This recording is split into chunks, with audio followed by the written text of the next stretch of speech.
हर पल जियो ड्रामा मन मर्जियाँ बन चुका है बहुत ही ज़्यादा इंटरेस्टिंग। मंशा जो होती है वो सुबह होते ही अपने शुजा को कॉल करना स्टार्ट हो जाती है। वो बहुत ज़्यादा कॉल्स करती है शुजा को, लेकिन शुजा जो होता है वो एक भी कॉल रिसीव नहीं करता। वो अपने क्लाइंट के साथ बिजी होता है और जैसे ही वो आता है अपने ऑफिस के पास तो फिर वो देखता है कि मंशा की कॉल आ रही थी। इस पर वो मंशा की कॉल रिसीव करता है, कहता है कि क्या हुआ। इस पर वो कहती है कि आपको क्या लगता है क्या हुआ है, इतना सब कुछ हो चुका है, इतना सिचुएशन ख़राब हुई पड़ी है और आप कह रहे हैं कि क्या हुआ, आपने कब आना है, आपको आपने कहा भी था मैं रिश्ता लेकर आऊँगा। इस पर वो कहता है कि अभी मैं ऑफिस में हूँ, बिज़ी हूँ, मेरी मीटिंग है, जैसे मैं फ्री होऊंगा फिर तुमसे बात करता हूँ, अभी मैं तुमसे बात नहीं कर सकता। इस पर जो मंशा होती है वो बहुत ही ज़्यादा बदतमीज़ी लहजे में उसके साथ बात करना स्टार्ट हो जाती है, जैसे कि वो हमजा के साथ करती है। लेकिन हमजा तो बर्दाश्त कर लेता है, लेकिन शुजा बर्दाश्त नहीं करने वाला। इस बार शुजा भी गुस्से में आ जाता है। शुजा कहता है कि तुम हो ही पागल, मैं तुमसे कभी भी बात नहीं कर सकता और ना ही तुमसे शादी कर सकता हूँ। इस पर वो कॉल कट कर देता है। इस बार मंशा जो होते हैं वो बहुत ज़्यादा हैरान और परेशान हो जाती है कि अगर इसने मुझसे अभी शादी ना की या मेरे घर रिश्ता ना लेकर आया तो क्या होगा। इस पर वो जल्दी से उसको वॉइस करती है और कहती है कि सॉरी, मैं थोड़ी सी गुस्से में आ गई थी। अच्छा ठीक है, आप जैसे ही फ्री हो जाएंगे तो फिर आप मुझसे बात कीजिएगा। इस पर वो कहता है कि मर क्यों नहीं ये जाती, लेकिन वो उसको वॉइस नहीं करता, ना ही उसको आंसर करता है। दूसरी तरफ हमजा जो होता है वो आ जाता है मंशा के घर और मंशा को आकर कहता है कि मैं तुमसे यही शादी करने वाला हूँ। इस पर मंशा जो होती है उसके साथ ड्रामा स्टार्ट फिर से कर देती है और कहती है कि तुमने मुझ पर फोकियत दी है ज़ारा को और ज़ारा से तुमने निकाह किया है। तुम्हें अगर कोई भी कुछ भी कहेगा आकर मेरे बारे में तो तुम उसका उसी टाइम यकीन कर लोगे। ऐसे शख्स के साथ मैं तो बिल्कुल भी शादी नहीं करने वाली, ना ही ऐसे शख्स के साथ मैं कभी अपनी ज़िंदगी गुजारने वाली हूँ। इस पर हमजा जो होता है वो कहता है कि मैं ज़ारा को तलाक दे दूँगा। ज़ारा के साथ जो मेरा रिश्ता है मैं इस रिश्ते को नहीं मानता। इस पर ज़ारा भी ये सब कुछ सुन रही होती है और ज़ारा कहती है कि ये बहुत ही बुरे और लालची इंसान है जिनका तो किसी दूसरे के इंसान की फीलिंग का एहसास ही नहीं है। लेकिन ज़्यादा बेचारी क्या कर सकती है, वो कुछ कह भी नहीं सकती और ना ही कुछ कर सकती है। इस बार मंशा होती है, मंशा कहती है कि अगर अगर तुमने इसको डिवोर्स दे भी दिया तो तुम क्या एक डिवोर्सी इंसान ही कहलाओगे और मैं ऐसे डिवोर्सी मर्द के साथ शादी बिल्कुल भी नहीं करने वाली है। तुम्हें क्या लगता है मैं तुमसे शादी कर लूँगी, मैं कभी भी नहीं करूँगी। इस पर हमजा जो होता है वो बहुत ज़्यादा गुस्से में आ जाता है। इस पर वो कहता है कि मुझे और गुस्सा ना दिलाओ। इस पर जो मंशा होती है वो कहती है कि अब ना तो मैं तुम्हारी मंगेतर हूँ, ना मैं तुम्हारी बीवी हूँ और ना मेरा तुमसे अब कोई रिश्ता है, तो इस पर तुम मुझसे कोई भी बात नहीं कर सकते और ना ही तुम्हें करने का कोई हक है। तुम अपनी औकात में ही रहो और यहाँ से दफ़ा हो जाओ।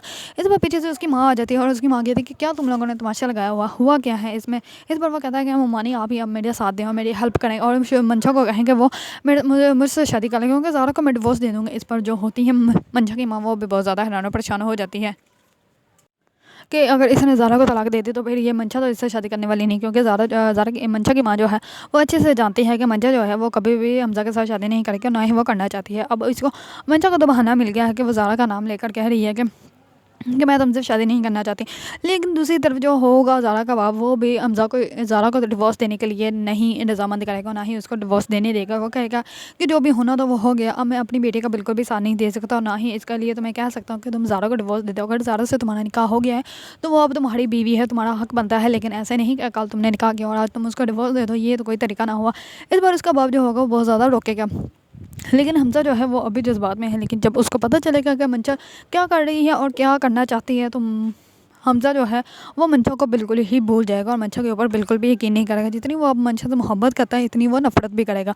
मंशा जो होती है वो ज़ारा को कहती है कि तुमने मुझसे हमजा छीन तो लिया है, लेकिन एक बात हमेशा याद रखना, वो हस्बैंड तो तुम्हारा होगा, तुम्हें बीवी उसकी होगी, लेकिन हमजा ने हमेशा मुझसे मोहब्बत की है, तुमसे कभी वो मोहब्बत नहीं करेगा। इस बार ज़ारा जो होती है वो चुप हो जाती है और उसको कुछ भी नहीं कहती।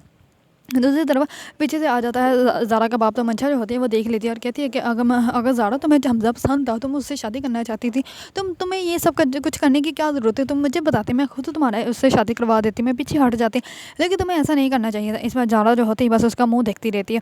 तो जैसे ही ज़ारा का बाप जो होता है वो अंदर चला जाता है तो ज़ारा मंशा जो होती है वो अपना कलर बदल लेती है। इस पर ज़ारा उसको कहती है कि मैं तुम्हें देख रही हूँ क्या और सोच रही हूँ कि तुम्हें मैं क्या कहूँ, तुम पे तो सिर्फ अफसोस किया जा सकता है और कुछ नहीं, तुमने जो खोया है उसका तुम कल पछताओगे ज़रूर। इस बार मंशा जो होती है वो हंसने लग पड़ती है कि इस बेवकूफ़ को क्या पता कि मेरे ख्वाब क्या है और मैं क्या हासिल करने वाली हूँ।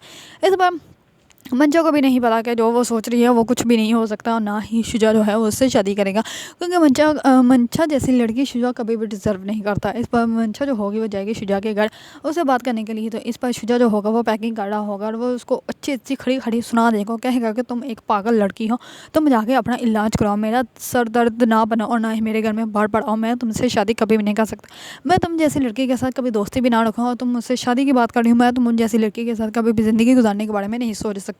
इस बार मंशा के जो पाँव के नीचे से ज़मीन ही निकल जाएगी। मंशा जो होगी वो धमकियाँ ज़रूर देगी शुजा को कि मैं मर जाऊँगी, मैं ये कर लूँगी, मैं वो कर लूँगी, लेकिन शुजा जो होगा वो कभी भी उसकी बातों में नहीं आएगा, क्योंकि शुजा उससे शादी कर ही नहीं सकता। शुजा ऑलरेडी शादीशुदा मर्द है।